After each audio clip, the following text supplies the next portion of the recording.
This is Clint, host of the GeekDig Podcast and your future overlord. You are listening to this freaking show.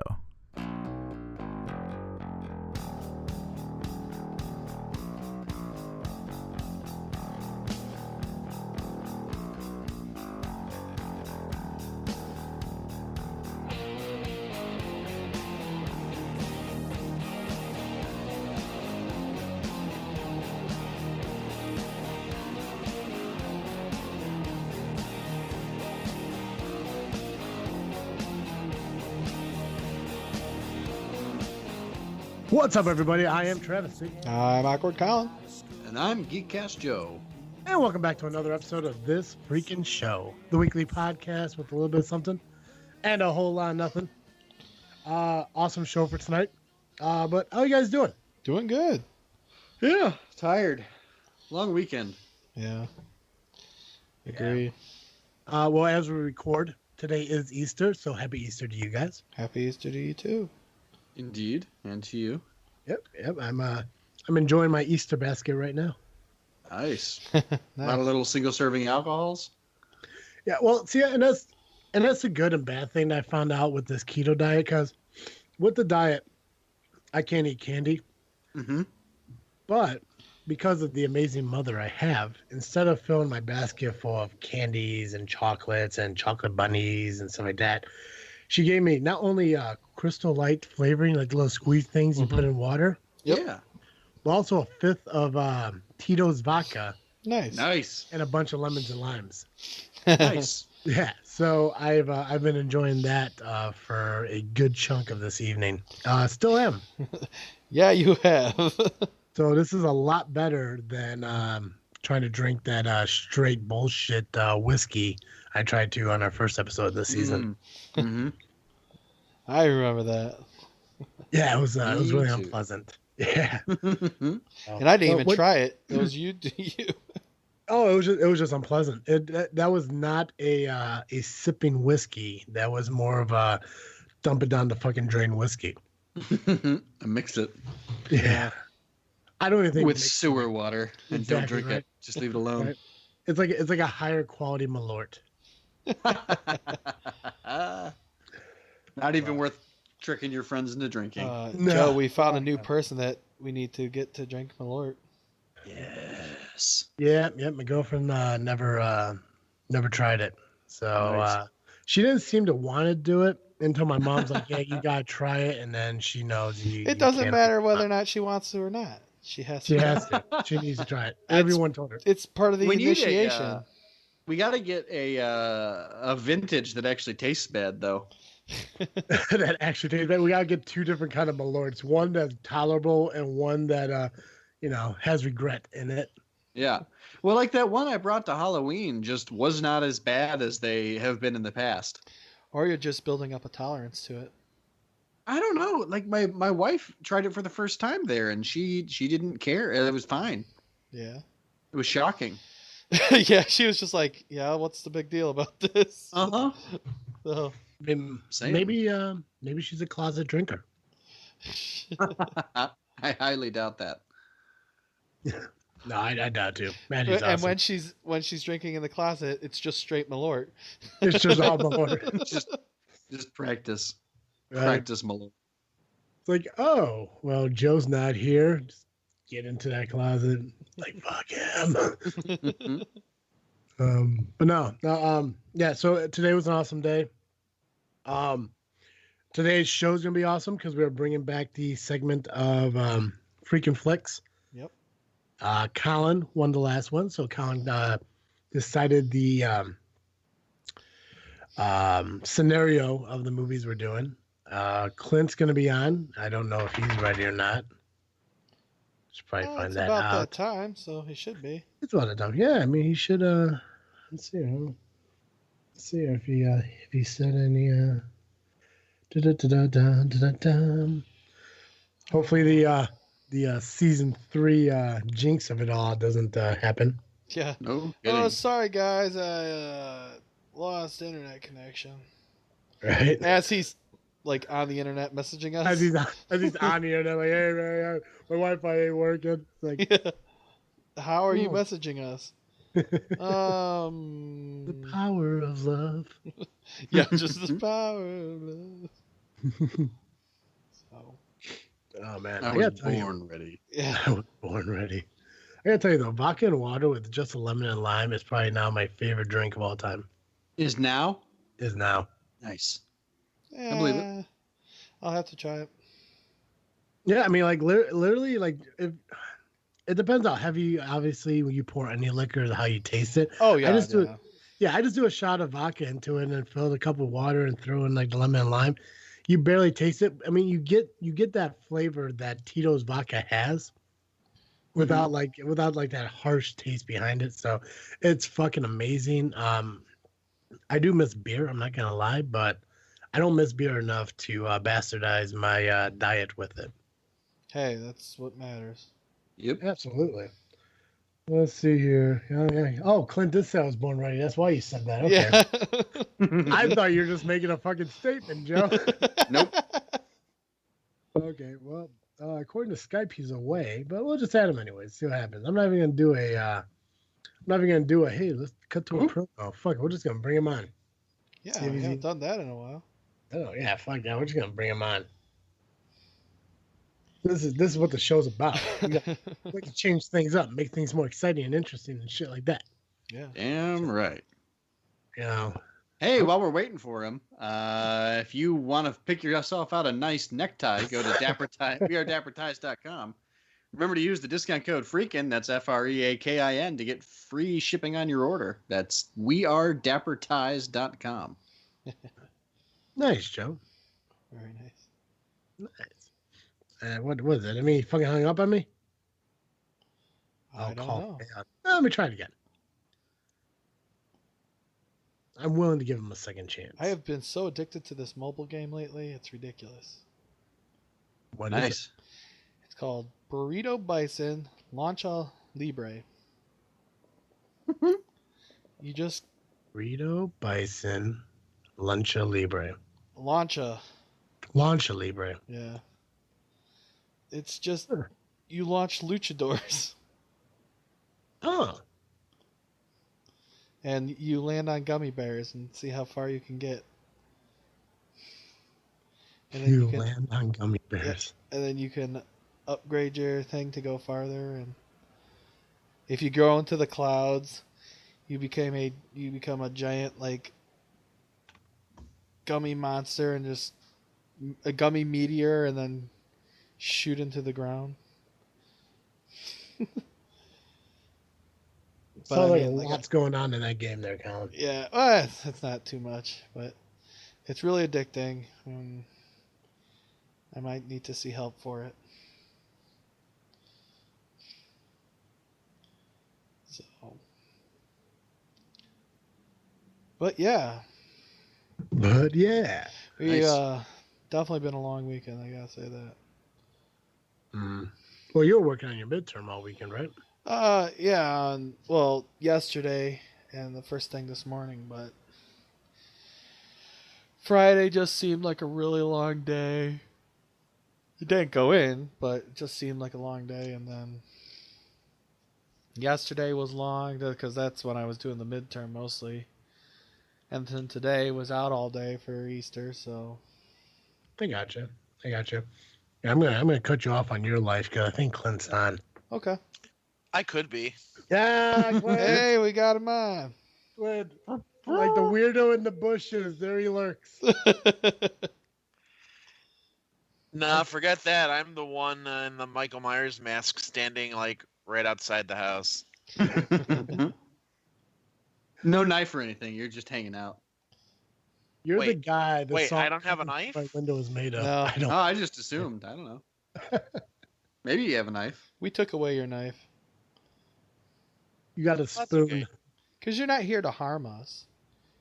Well, not you guys. Nah.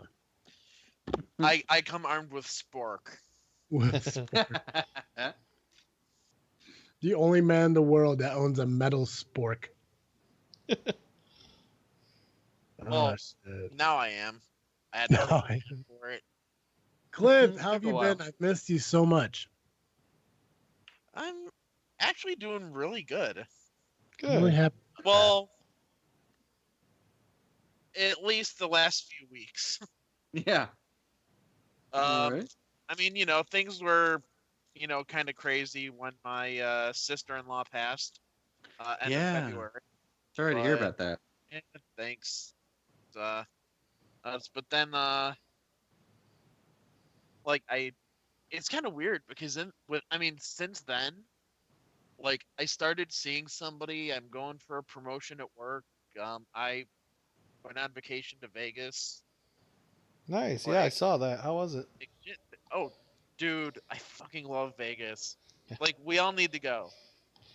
Yeah.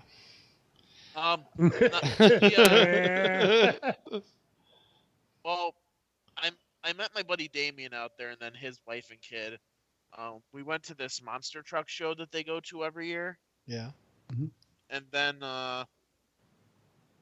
it turned out, by awesome coincidence, that at the Luxor there, they were opening a brand new esports arena that same weekend. Nice.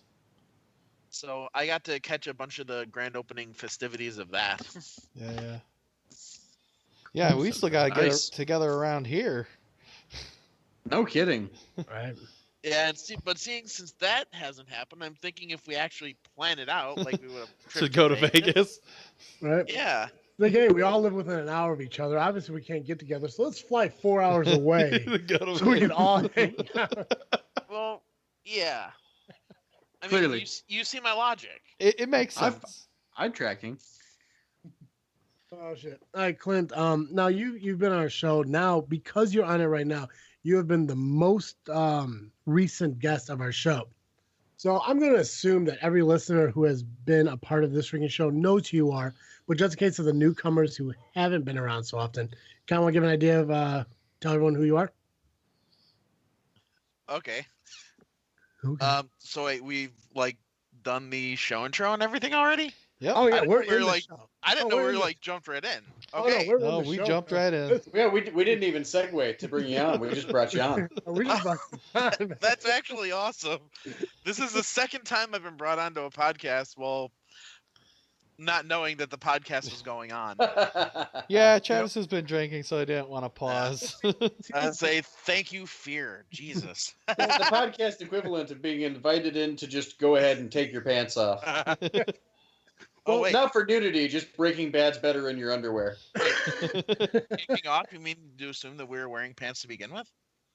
Oh, that's just true. I mean, if you're going from public into private. Yeah. I could have Yeah, sworn. no, but even then. No, so anyway, you guys, anybody who doesn't know me, my name is Clint. I am host of the GeekDig Podcast and future overlord of Earth. Damn right. You know, it's weird because I was just on Little Geek Lost last week, and I was never on Little Geek Lost before. Awesome show. If you guys haven't listened to it, definitely check that out. When I started, like, you know, she Mandy, the host of it, called me on Skype and we started talking and everything. And I was like, yeah, I was like, you know, well, hopefully the show goes great because I really don't know too many topics I can talk about. She's like, well, you know, we're in it right now. And I'm like, oh, okay. I thought this 10-minute conversation was just us, you know, just chatting about planning this out, but no.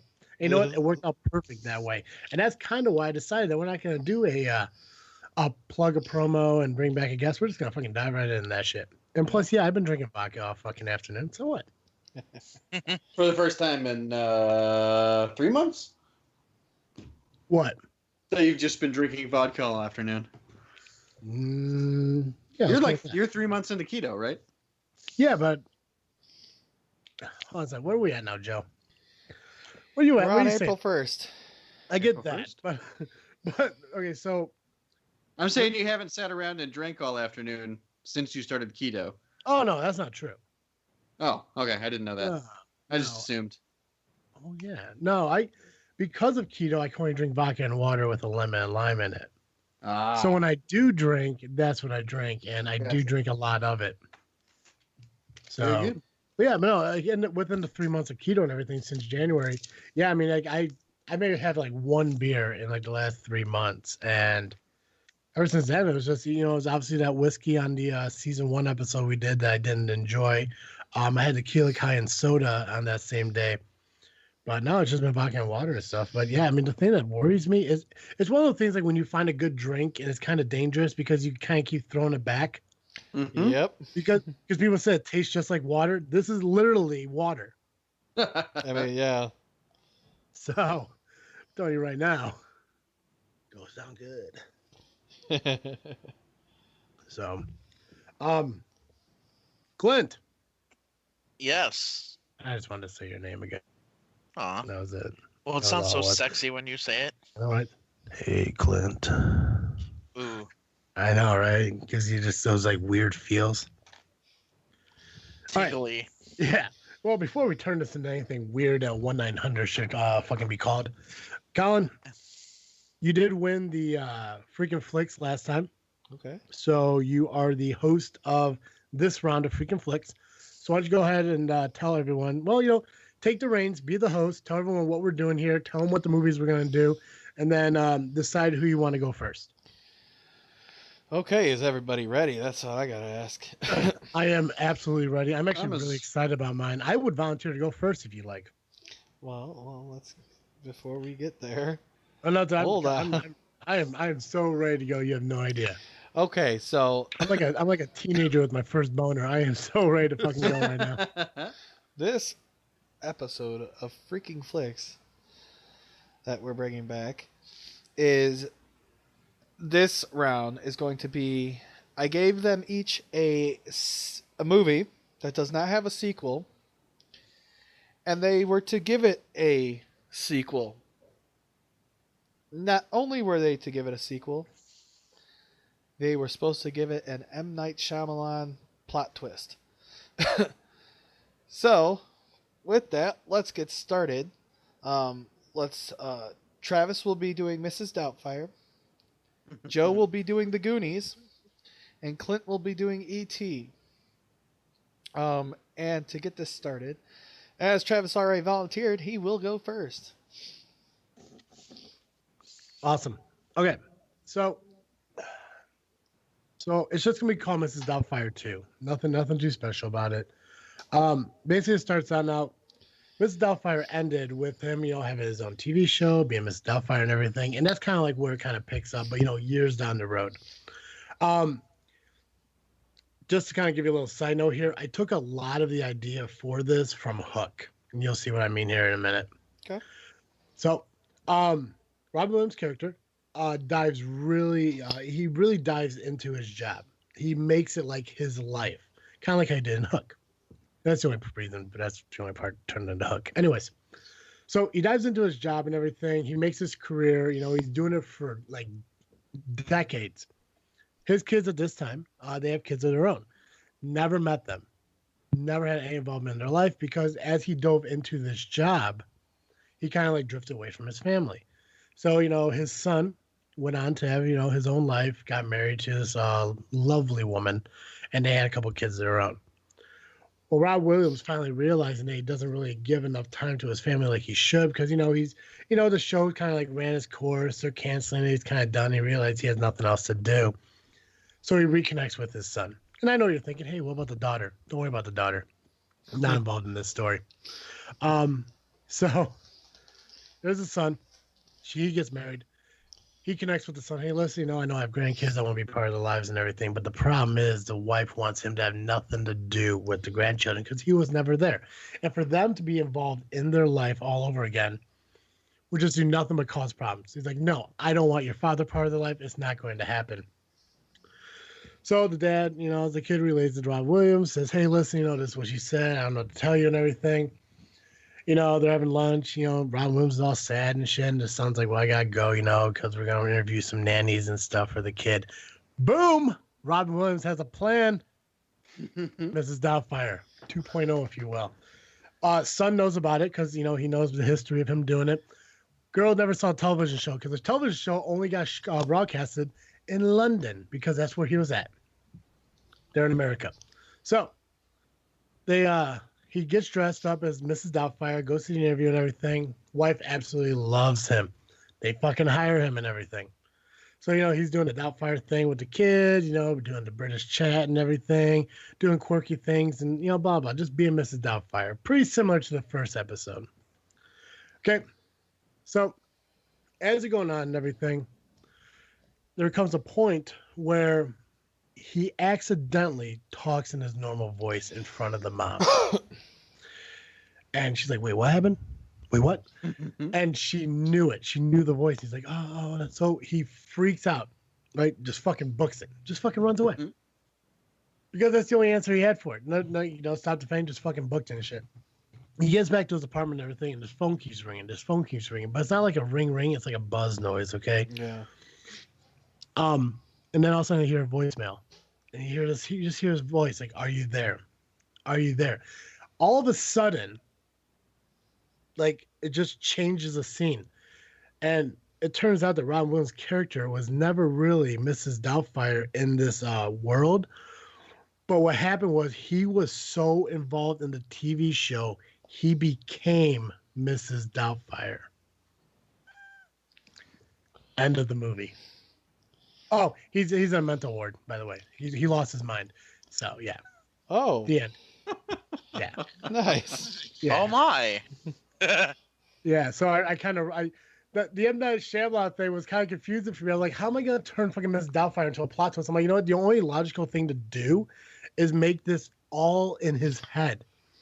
Like, he was trying to find a way, like, what he could do, and then boom, this is what happened. But as it turns out, he believes himself to be Miss Doubtfire 100% in a mental ward. So, end of movie. Nice. Very good. Thanks. Yeah. Well, I'm going to lose again now. But that is an M. Night Shyamalan kind of plot twist, right? That's what we're going for? Yeah. Yeah, I would basically. say I would agree. Awesome. Thank you. I was so pumped about my story. I had to go first about it. I know. When I first said it, you're like, what the fuck's an M. Night Shyamalan plot twist? Well, the thing is, like, I mean, I remember seeing The Village, and I never really knew M. Night Shyamalan fucking did it, and I've never seen Sixth Sense. But concept we said, like, and spoiler alerts for those who haven't seen those movies, we said, oh, because Bruce Willis ends up being dead the whole time, or The Village ends up just being in modern time, but people don't want to live in that community or whatever. And I was like, oh, okay, so it's basically like a 180 of the entire fucking movie. That I could do. Yeah. So, plus, making it a sequel was a lot easier than trying to remake it with a plot twist, because I wouldn't even know how to do that. Yeah. But a sequel I could definitely fucking do. Yeah. I hear you. So thank you. Yeah, very good. Oh, do we have any volunteers for going second? Sure. Okay. I will go. Okay, so E.T. the sequel. I didn't give it an actual sequel title. So we'll call it like ET2 or something. Perfect. E.T. phoned home. So E.T. phone dome. Gross. E.T. Chrome Dome. He's old now. Ooh, nice. No, so the movie starts back in 1982 in the final scene of E.T. And we see E.T. with a lit finger touching Elliot's forehead and just saying, "I'll be right here." And, you see him board the ship and it departs and everybody's all smiley and happy as the little rainbow shows up. And the movie kicks in then, modern day, some 35 years later. And Elliot is working as an author. He pretty much keeps to himself, mostly because he'd been writing since E.T. left, for back home back in 1982, just as a way of psychologically coping with his extraterrestrial experience. Um, and since he never again felt the same around other people, he preferred to just keep his distance from them because he could never truly fit in. Um, there was just something that triggered from the first movie when he was with his or with that psychic connection that he had to ET. It changed him forever. So anyway, come night, we see the same forested area. We revisit the same forested areas we did in 1982. And a ship comes back down, and E.T. has come back down in search of Elliot. E.T. needs Elliot's help in order to save himself and his people. E.T. uses that psychic connection because it's still linked, and he uses this connection to explain an evil power has risen and threatens his people, and that only Elliot possesses the tool necessary to help bring an end to the injustice. So he convinces Elliot to come home with him, and he's like, E.T., Elliot, come home. So they arrive on E.T.'s home planet, and he's brought to a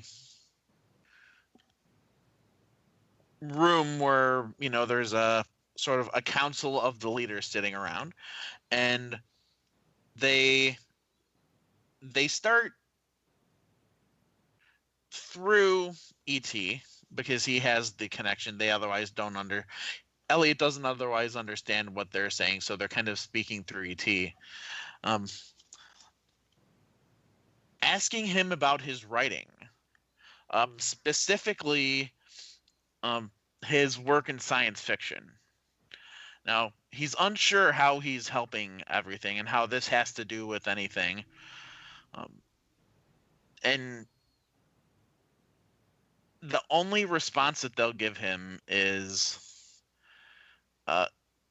you hold the key to balance. All right. And they say, okay, now we need to bring you before, the people, and we need you to, speak to the people, and we need to rally together. So they bring him into this huge round room, and there's just delegates from many systems, many planets, and just more aliens than he's ever seen or pictured in one room. And he's actually asked to tell tales of Star Wars.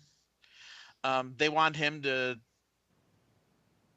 talk about, his knowledge of the events of the series, as well as the books that he had written for the expanded universe before Disney, determined that the expanded universe was only legend.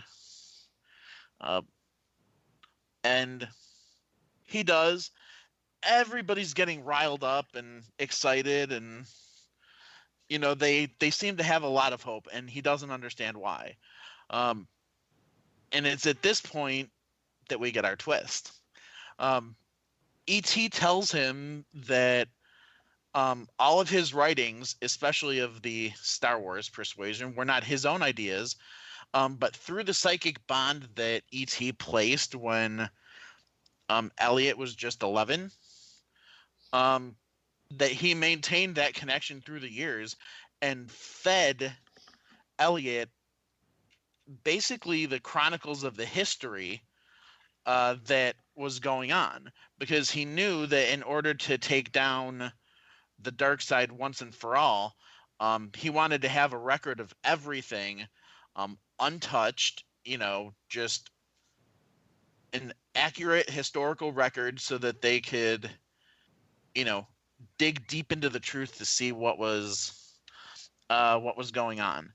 And you find out that E.T. is basically able to do this because E.T. himself is a Jedi.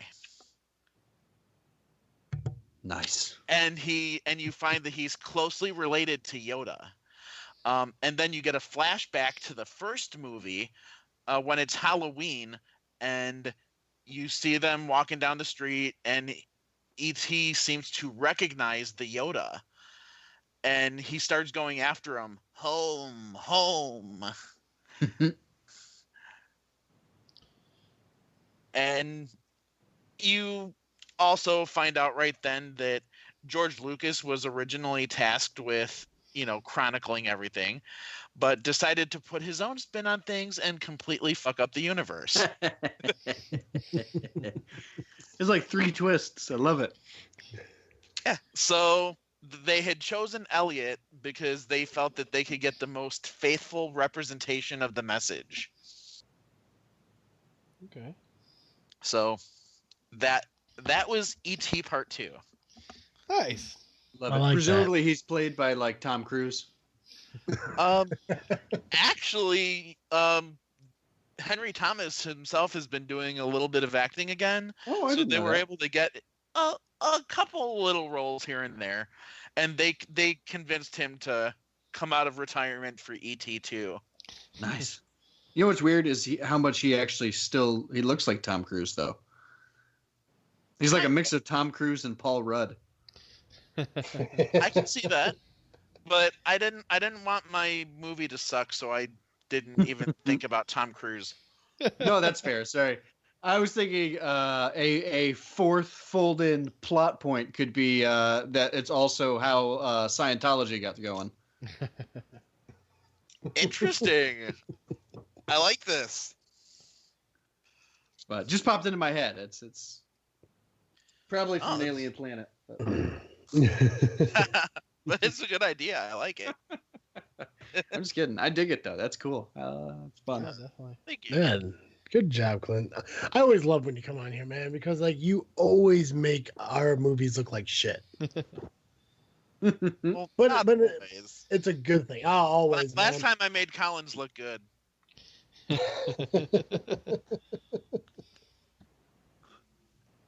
Oh shit. Moving Well, on. I along, guess pal. it's Yeah. guess it's my turn. Yeah, it's your turn, Joe. Oh, I'm so nervous. I'm so nervous.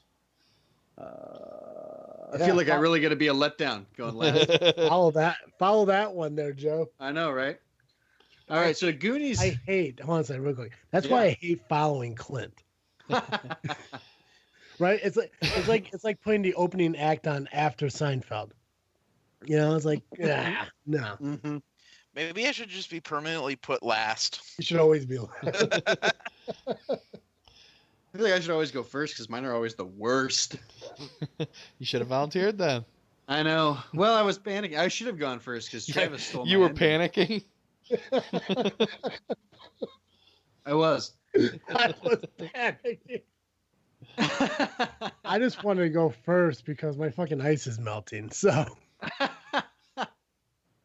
You gotta go top up your ice while we're I talking. know, right? good. Like let me walk away from my own show to get more ice. All right, Goonies 2. So setting still 1985. But it's a new group of kids. Maybe there's a Sean Astin cameo that implies that he is maybe these kids are somehow related to the other kids in some way. But it's never explicitly stated. Just the kind of thing that's out there to bug the internet conspiracy theorists. similar situation. Kids, parents are struggling. He feels really poorly understood. Decides to run away and join the circus. On his way to join the circus, maybe he brings a few of his friends with him, and they meet a group of interesting characters that are, maybe there's one guy who is real weird, kind of scary looking, little too hairy for the comfort of children. But otherwise, nice guy. Helps them, on their way. Another person they run into is a couple of sisters who are very kind to them and almost seem to be connected at the hip because they're just that close. Maybe they meet another person along the way who is almost supernaturally tall. Real freaks them out a little bit, but they're just, whatever. Maybe they run into a supermarket. He helps them get something off the top shelf, and then they steal it. They shoplift so they can survive another night. Eventually, they make it to the circus, and they realize that everything they needed to become themselves was with them the whole time. But while they're at the circus, they meet the cast of characters again, and it's actually like a wolfman, Siamese twins, and a giant. And also there at the circus is a strong man, and it turns out it's Sloth from the first movie. And they realize that Sloth, even though he's having a good time as a strong man, is being pretty horribly mistreated by the circus people. And so what they decide to do is they're going to break Sloth out of the circus and bring him home with them. And so they join the circus and they embark on this plot to get Sloth out of there. And they enlist the help of these interesting characters. And eventually they make it home, and they Sloth in tow. And turns out the parent of the child is actually Chunk, grown up inexplicably. Nice. And it ends very similarly with "You're going to stay with us now, Sloth." And then there's almost like a fog that covers the screen. And it pans out to an image of a puzzle being put together. That's a picture of a big top tent. And it's Sloth in a mental institution, imagining what it would be like to have a home to go to. Nice. Wow. And it turns out the first movie was it was him putting together a pirate ship puzzle.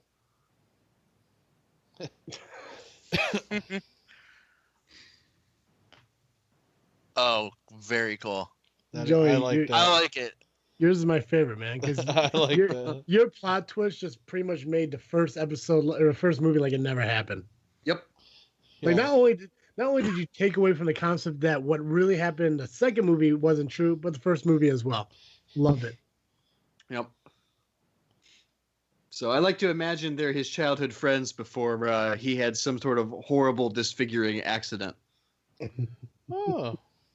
But that's never made explicit by the movie either. Yeah. Or what if it was something like the movie Identity, where all the different characters I were like that movie. individual representations of his personality, like he had multiple personalities, and each one of those kids was a different aspect of his personality. I like that. I also thought about maybe Chunk is like his brother, his kid brother. Mm. And but he only remembers him, either as he was when they were children or as he is when he visits them now. But he always hopes he's going to be able to go home. So I also thought about making it. He actually is Chunk, Oh, I would and like it's that. his mind's way of getting back to himself. oh, nice. That's what he actually looked like before he was disfigured. Yeah, maybe he got kicked real hard in the face by a horse or something. Yeah, and because of the way that Chunk's always telling stories and stuff, that's actually the dominant personality. Mm-hmm. Yep. So I don't know. There's a lot there. There's lots of possibilities. But Yeah, that's my general plot idea. like it. Thank you. Very awesome. It's fun. Yeah. So that ends our what? It was an awkward pause, and then we just. It just sounded like you forgot you were hosting this. No, I wasn't. I didn't forget that. I just. No. It's fine. It just. I'm not saying you did. I'm saying it sounded like it was Yeah. strongly implied that you didn't remember. Yeah, I understand. Yeah. No. Go ahead. Go ahead. You're doing good. But yes, that ends our segment of Freakin Flicks this week and this time.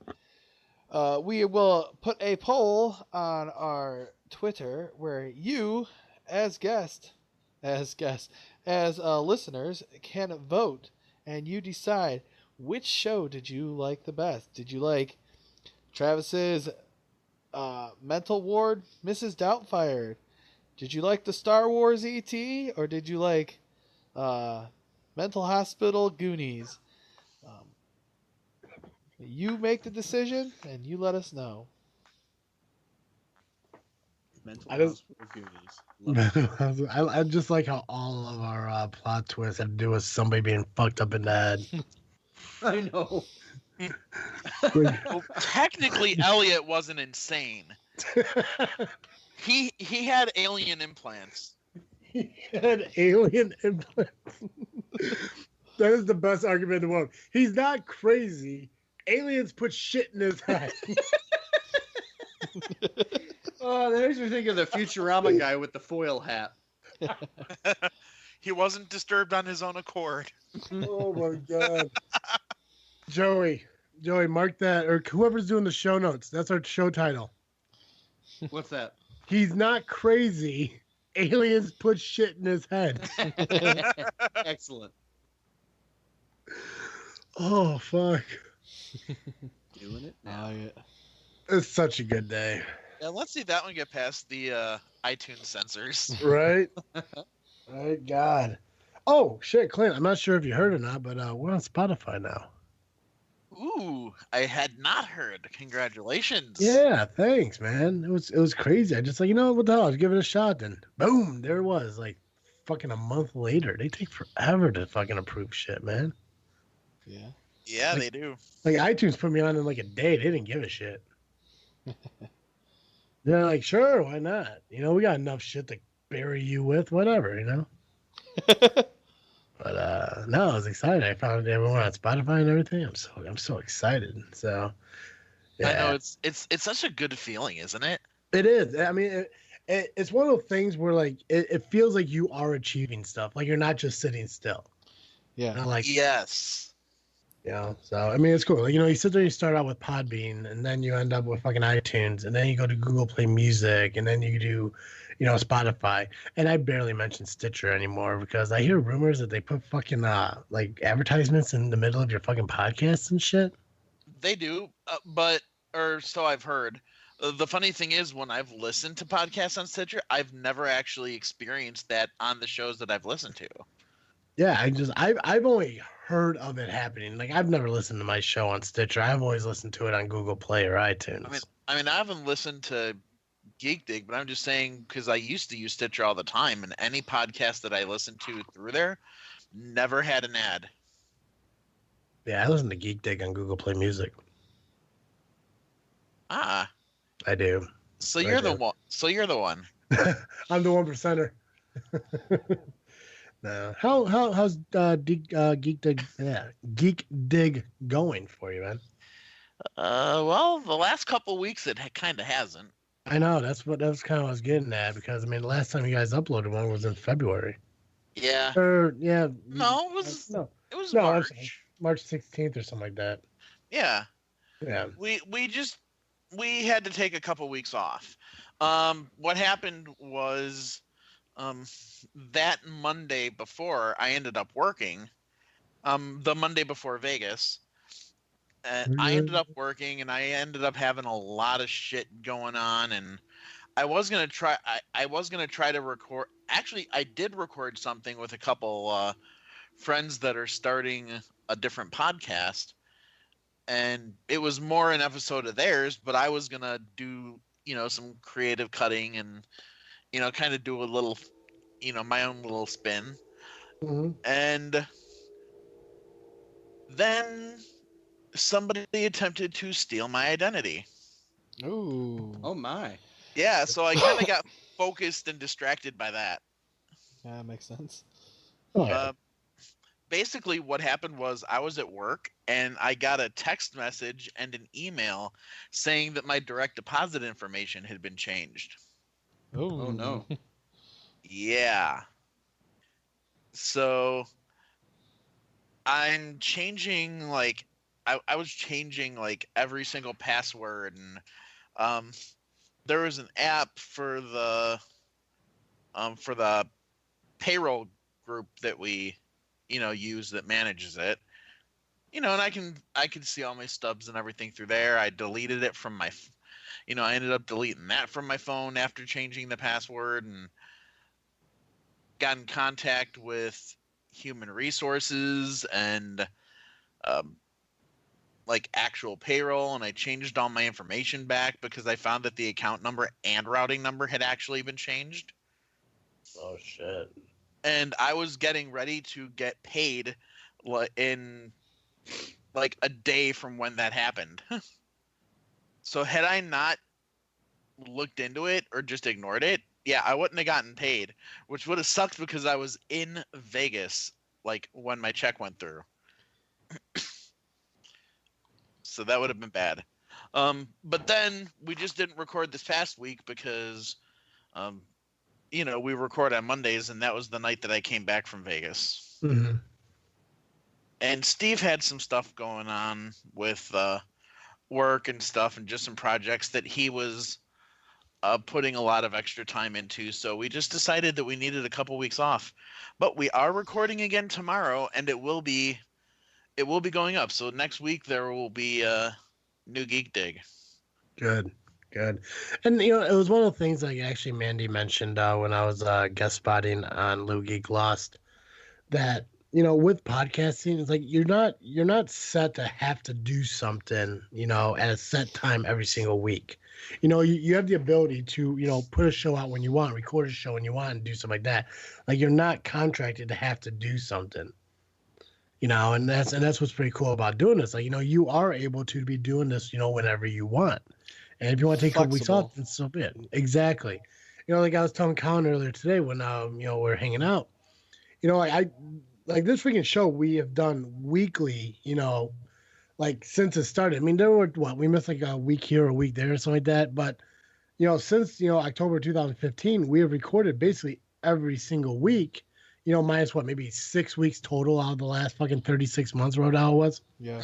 Mm-hmm. With the JFW podcast and everything, a couple things happened. There was 1 week where recording fucked up, but there are 2 weeks life just fucking happened, and we're almost at I think we're 9 months into this podcast, but we only have 32 of them, because we understand mutually between me and Jay that as much as we love doing the podcast and love wrestling and want to talk about it, it can't become a priority over shit we have to do in our personal lives. He has a family, a girlfriend, and kids, and work, and all this stuff. And I hate talking solo on fucking podcasts. To me, it's boring to me to try to talk about wrestling when I don't have someone to fucking bounce shit off of. So we fucking skipped a week, and it's not that big of a deal because it's our show. We can do what the fuck we want with it. No one's telling me hey, listen, you need to do this by this time by this day. Fuck that. You're your own boss. Exactly. And fuck people who steal people's identities and shit like that. You fucking trash. Assholes. Yes. Yeah. Fuck you guys. Well, it's like the fucking guy in Ohio who tried to buy a $900 fucking cell phone with my fucking debit card and then tried to put a fucking extra line on my Verizon plan. First off, I don't understand how Verizon was okay with somebody in fucking Ohio putting a line on my fucking plan. No idea. No fucking clue how that fucking worked. Blew my mind. And I even asked him that. When we're going through all this thing and I get my fucking bill and I see there's a brand new fucking number on there and shit like that, and I call him like, hey, curiosity, what's this fucking number? Like, oh, well, it looks like you added a line on your plan. I'm like, when? Oh, you did it 3 weeks ago in a Verizon store in Ohio. Like, I haven't been to fucking Ohio in 6 years. Oh. I didn't know you've ever been to Ohio. Yeah. Yeah, I've been to Cedar Point. Oh, okay. Yeah, I was a kid. It may have been more like 15 years, but I mean, the relevance of my time frame being there. Yeah. As long as it wasn't in the last fucking 3 months, it's a cool. It wasn't you adding the line. It wasn't me going to Ohio like, oh my god, I'm at Cedar Point. I'm gonna go on Rise and fucking hit those roller coasters. I'm gonna eat some cotton candy. Hey, let me add a line to my fucking Verizon plan while I'm here. No, didn't fucking happen. For no one. Yeah. And they're going through all these things and all shit. So, I mean, like, originally I knew about the $900 iPhone, but I knew about that before the fucking plan thing. Because Verizon, who fucking constantly sends me notifications about, hey, just let you know your bill's due in 14 days. Hey, just let you know your bill's due in 7 days. Hey, just let you know your bill's due tomorrow. Hey, guess what? Your bill's due in 21 days. They have no problem telling me I owe them fucking money. But I don't remember ever getting a text, a phone call, a fucking email, or anything saying, are you authorizing an additional line onto your fucking plan? Yeah. Don't know how I fucking didn't get that email. No kidding. But I don't want to make this about me. This is Clint whose life got ruined, not mine. Yeah. Which Verizon, I had something similar a couple years ago with Verizon. Really? Yeah. So I'm at work and I get a message. Actually, I get an email. That's an order confirmation, and somebody ordered a phone and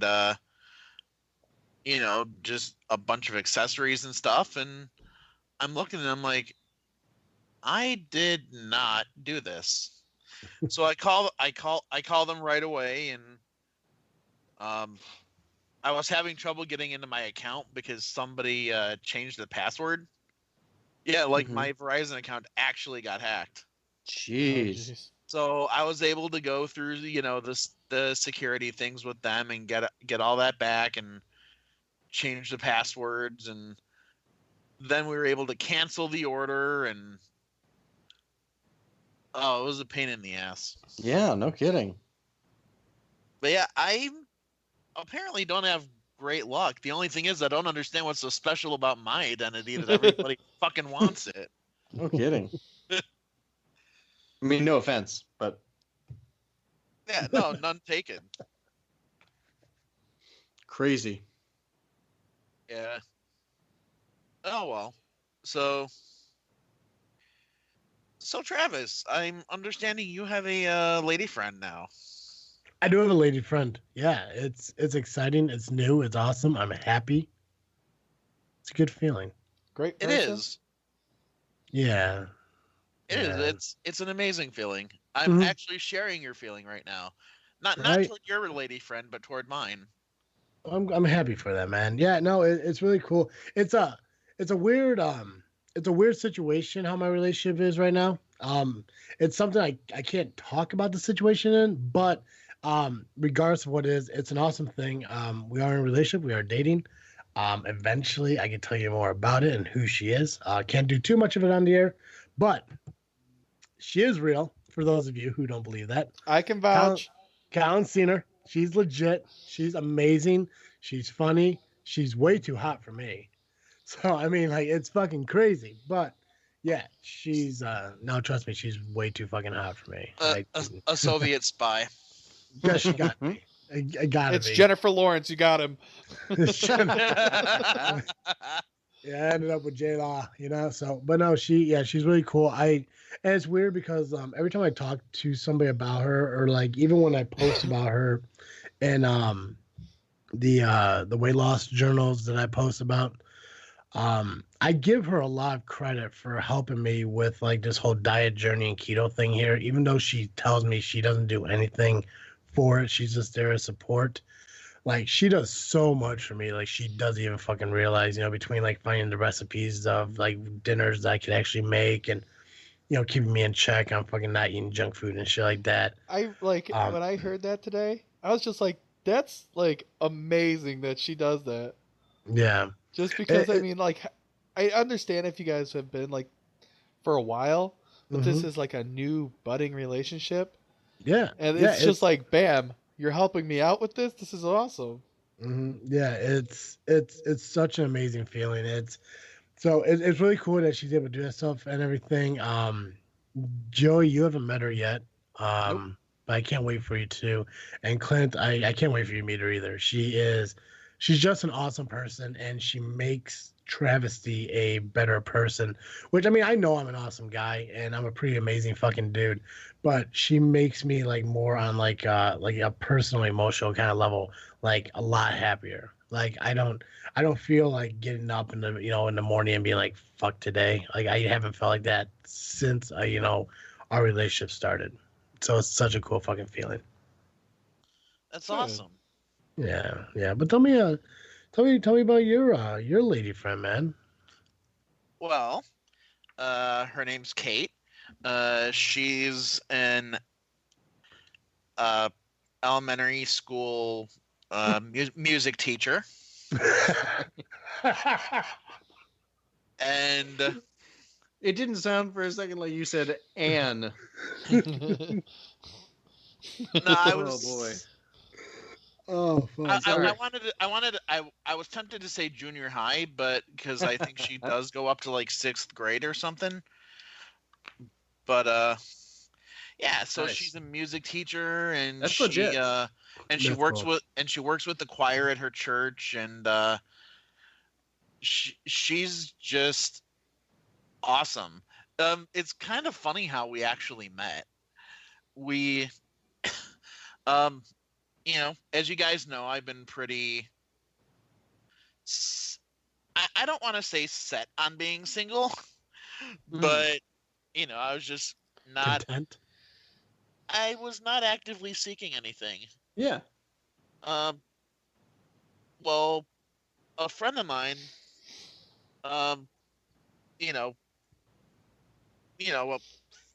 thank his intentions and all, but his delivery of it was a little bit annoying.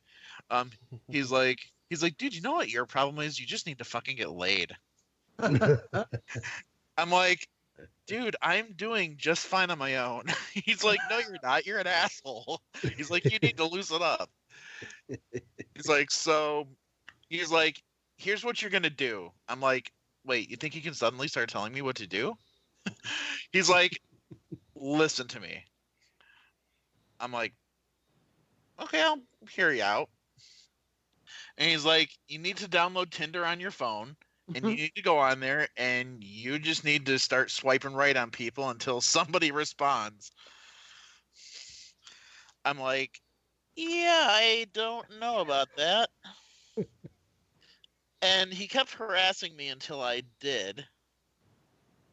And sure enough, when I finally when I finally downloaded the app, because I got to the point where I was just like, dude, Tom, if I do this, are you going to shut up?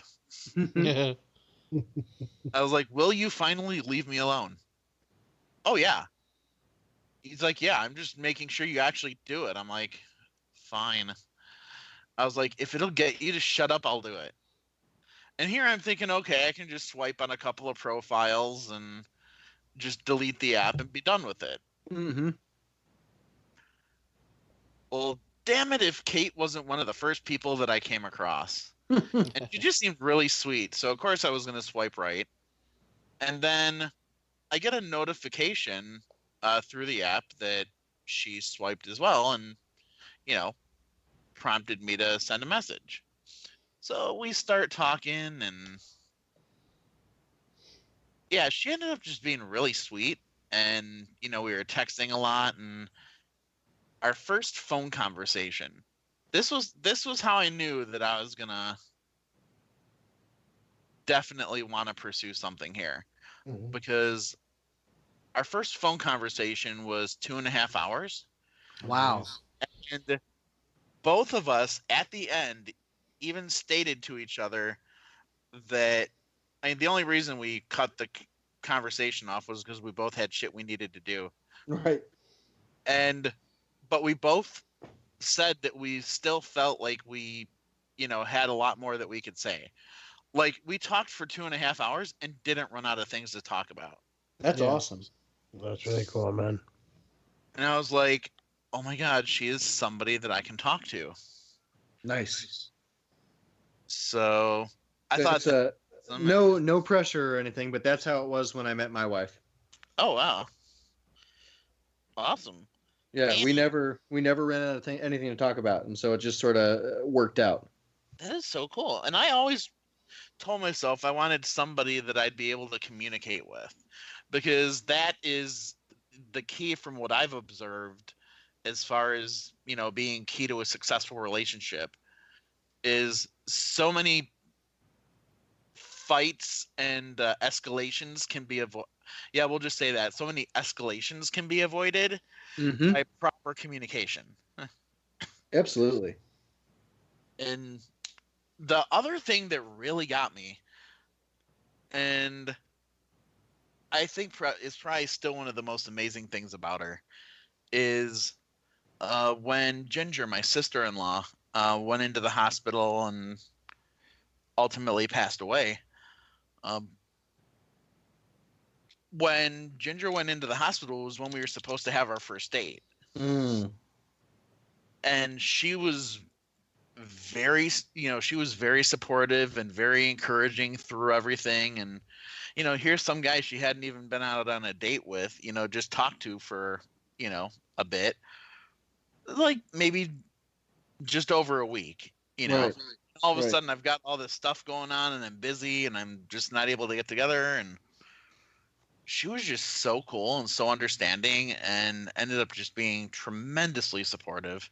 Nice. And I knew right then that she was quality. Yeah, absolutely. Good deal, man. I'm so happy to hear that. Yeah. Thank you. And oh man, there was one thing that actually happened that was kind of funny. She had gone out with a friend of hers one night, and I was over at a friend's house. A group of us got together to play Rock Band, and there was enough of us there that were vocalists that we decided we were going to attempt Bohemian Rhapsody. Nice. So I texted Kate and I told her, hey, it looks like we're getting ready to do Bohemian Rhapsody. So she responds, Scaramouche, will you do the Fandango? Nice. So I replied, naturally, Thunderbolt of Lightning, very, very frightening me. And then we proceeded to Galileo, and then there was a Magnifico, and... Nice. Yeah, so we just started texting the lyrics to each other. All the while, like, every time my phone got off, or, like, went off, I'm, like, getting all smiley and giddy, and... Nice. This girl that was there, our buddy Jason's wife, Jenny, she looks at me and she's like, you're texting a girl and you're possibly in love with her. I'm like, love is a very strong word, and I'm like, how'd you know it's a girl? The way that you're lighting up every time your phone rings. I'm like, yeah, I can't help it. She's awesome.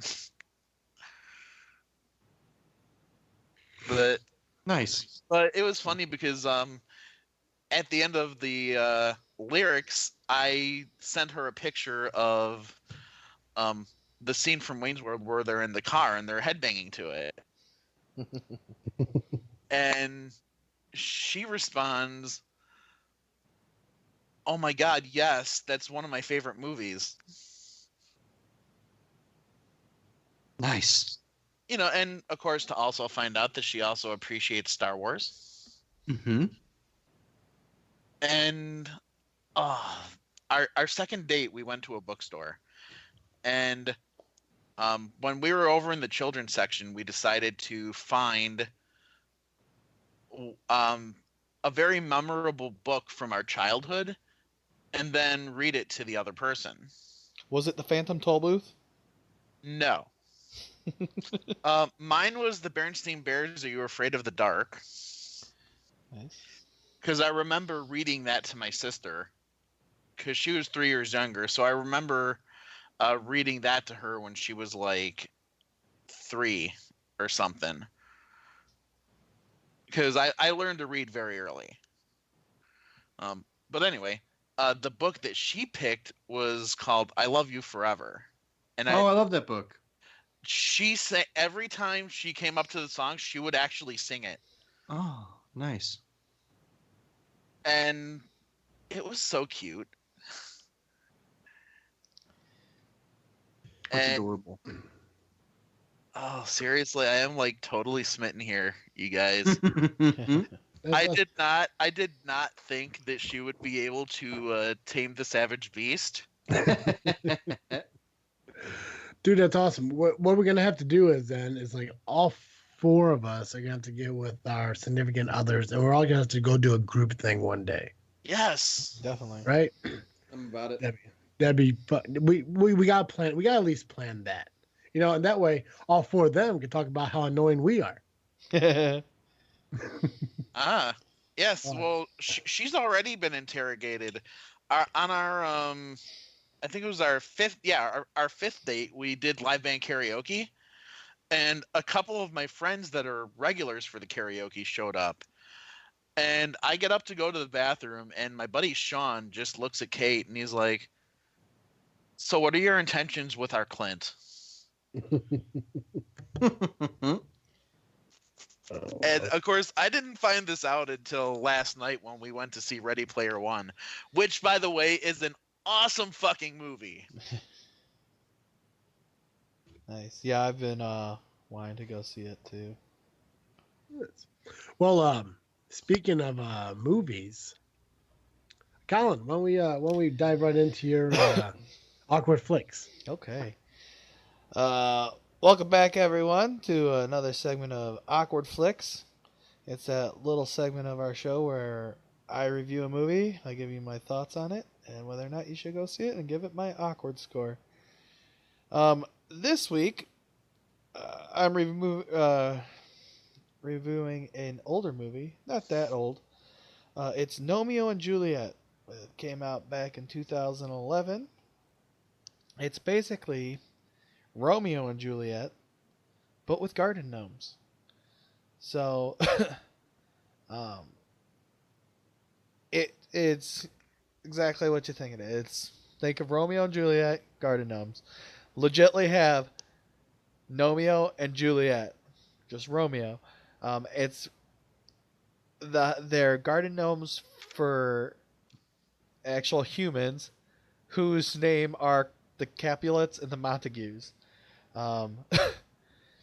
It was a pretty good movie. Little weird, but overall it was good. It's like I said, it's Romeo and Juliet, so it's 2 fighting families. In this movie, it's the Reds versus the Blues, pretty much. Romeo's part of the Blue family, Juliet's part of the Red family. And they have the names of some of the characters, like Tybalt. That's character straight out of the movie. So, and the funny thing is, they have a statue in a movie of William Shakespeare, who wrote Romeo and Juliet. So, it was pretty good. A little weird, storyline wise, with like it takes place in London, And then you just randomly have a Hispanic speaking flamingo, which what kind of threw me off. But Yeah, that's kind of out of nowhere. yeah, it's really weird. I mean, they're not heavy on the English accents. Michael Caine's in it. I mean, so you can definitely hear his English accent. But yeah, it's a like I said, set in England with a random Hispanic flamingo. But and then they end up battling it out and coming together in the end. Because they have the Reds versus Blues, the way that they kind of like battle each other without like the families battling is they race lawnmowers in the alley. And what ends up happening is this one lawnmower ends up destroying the yards, and then the Capulet and the Montague people, like they're butting heads too. They hate each other, so obviously the garden gnomes will hate each other. But after this lawnmower destroys the yard, they come together and just like, oh, yeah, blah, blah. And it's a happy ending. It doesn't end like how Romeo and Juliet ends. But a very good movie. Not the greatest. So with it, I'm going to have to give it a 3 Awkwards out of 5. So, with that, back to you, Travis. Is that the lowest score you've given? Yes, I believe so. Nice. I think it's tied for something else, but still 3. Damn. Yeah. It's only 3 out of 5, so. Yeah, but still. No, it's I believe the lowest one I've given, so. Yeah. Nice. Colin, what are you freaking on this week, man? This week I'm freaking on the fact that I did my midterm yesterday, and I'm going to say it. I love these quizzes that I have to take because it's unlimited time to take these quizzes and the midterm, get 2 attempts on it. Well, Nice. if you and this is wrong in my opinion on the school itself, but if you get the question wrong, like it will mark you wrong for your score, but they show all the correct answers along with what you marked as wrong. So What? I didn't get correct answers on my quizzes. Like when I got them wrong, I had to go back and look them up. I did get to retake it though. that's on this class. On my other classes I haven't got, and they haven't showed the correct answer. But so I mean, all you have to do is copy it to a Word document, retake the thing. The questions are the exact same order, exact same selection. I mean, the answers are mixed up a little, but really makes it simple to go through and just get 100%. Wow. Yikes. Yeah. But I mean, like my midterm last night, and there's still, those are the quizzes. There's still the actual projects that you have to do. So, and that's where most of your grade is. But like, cause I had the multiple choice part of the midterm, which is what I could do on that. But I also had essay questions that I had to answer. So, and that there's no getting around that. So, yeah, that is what I was freaking on. Joe, how about you? I am freaking on the fact that I have to have a first draft of a chapter of my thesis done by sometime tomorrow. Aren't theses for doctorate programs? No, there's master's theses as well. Oh, okay. So yeah, this is only the final paper that I'll be submitting in December is going to be between 60 and 90 pages long. Oh, jeez, Joe. Whoa. Yeah, but that's only about that's probably about half of what like a doctoral thesis would be. Are you gonna have anybody read it? before? Yeah. I've got. Well, I'm as I finish stuff, I'm gonna let people read it, just for feedback. But I also have like a committee and an advisor and stuff. So. Oh, before actually turning it in. Yeah. Okay, cool. Yeah. So. Should be fun, but it actually has to get done now, which freaks me out. No fucking around, Joe. Yeah, right? That's how it goes. But Clint, how about you? What are you freaking on this week? Well, I've just been let's see, playing a couple of games. Just kind of taking the time to get back into some gaming.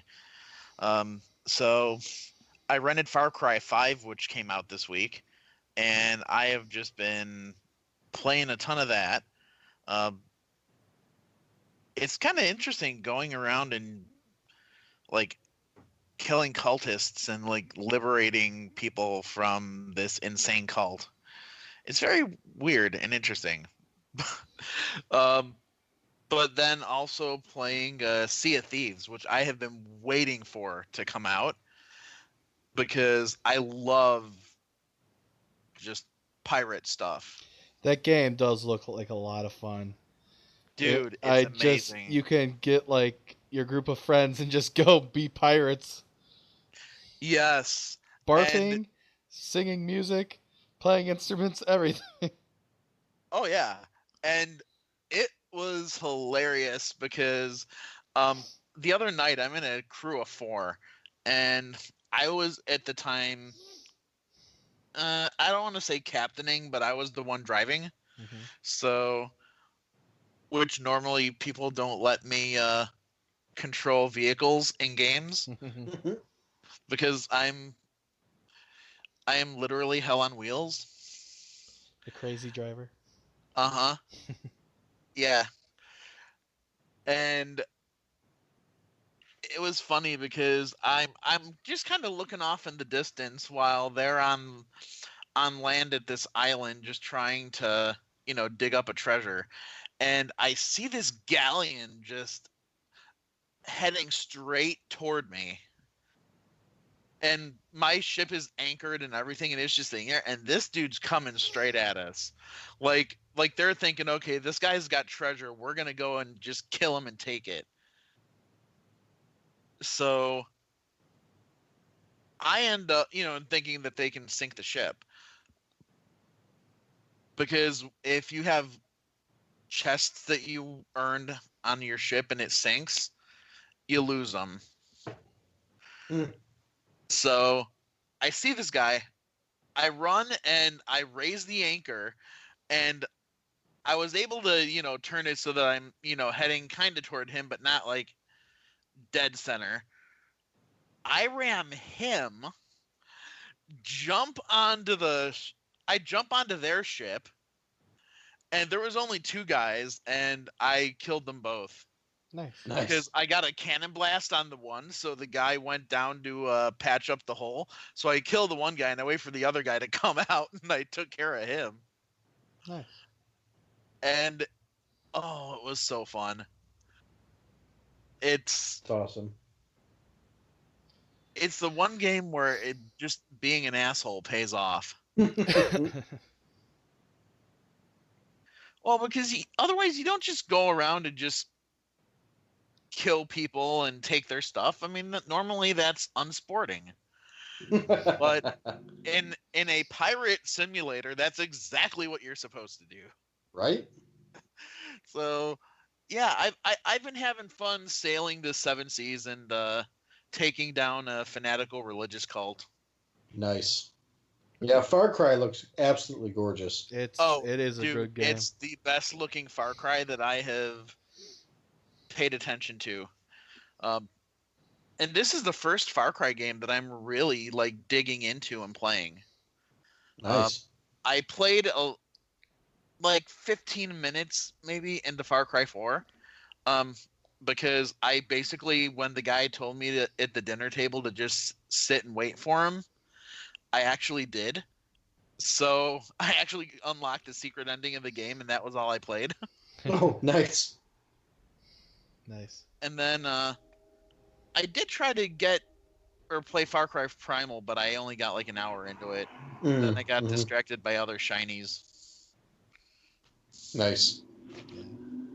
Yeah. So no, that's me. I just, but I mean, with everything else that's been going on, but and I'm applying for a promotion at work, and I had the phone interview this week, so I'm feeling, very hopeful for that. Just, and I found out that I lost a few more pounds. I've officially lost all of the weight that I gained back during school. Nice. Congratulations. Thank you. So I lose like 2 more pounds, and then I'm like totally back on track as far as like just for my mindset. Yeah, But good deal. yeah, so that's it. Just things are going well, and I'm just trying to kind of make things better. Nice. Good. Good deal. Travis, how about you? What are you freaking on this week? Actually, with tomorrow being off and everything, I'm actually apartment hunting up in Chicago because I am moving there for work. Ooh. What? April Fools. Oh, Joe. I was like, you wouldn't move to this city. Oh, fuck No, yeah. he wouldn't. Especially if he's working in the town that I know he's working. Fuck yeah. He'd be better off moving to my town. Oh, had to get one in the show. As always, That's really good. as always, I am Travis Lee. I'm Awkward Colin. And I'm Geekcast Joe. And I am Clint. And thank you for listening to another episode of this freaking show. I'm out.